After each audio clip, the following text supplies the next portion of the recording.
Alors, je vais rentrer un petit peu plus dans le détail. Comment les véhicules sont conduits? Ça veut dire quoi? Ça veut dire toutes les technologies qui vont apporter plus de confiance, plus de sécurité.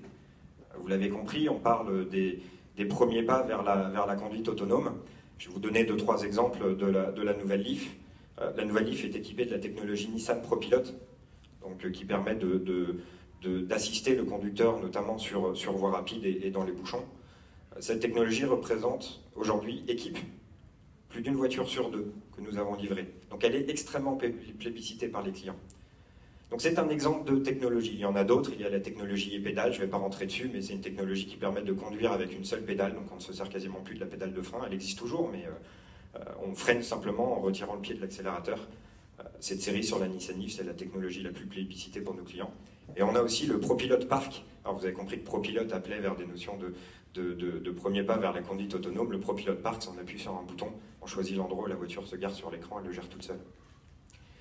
Le deuxième chapitre, c'est comment on redéfinit la façon dont les voitures sont motorisées. Alors, les façons dont les voitures sont motorisées, c'est aujourd'hui des motorisations qui sont zéro émission.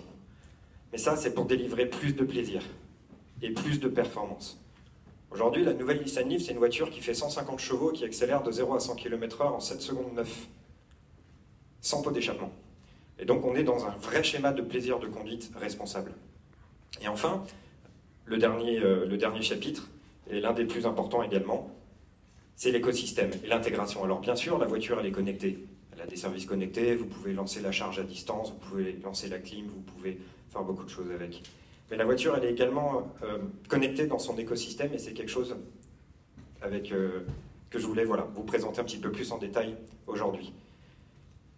Notre écosystème aujourd'hui consiste de plusieurs piliers. Donc on vient de le voir, on a parlé des véhicules, mais je vais également vous parler plus en détail de chacun des piliers qui suivent. L'infrastructure de recharge, les services que le véhicule électrique peut rendre au réseau, le stockage d'énergie, qu'est-ce qu'on fait des batteries, notamment en seconde vie, les partenariats qu'on a tissés, et enfin, nos clients, le plus important.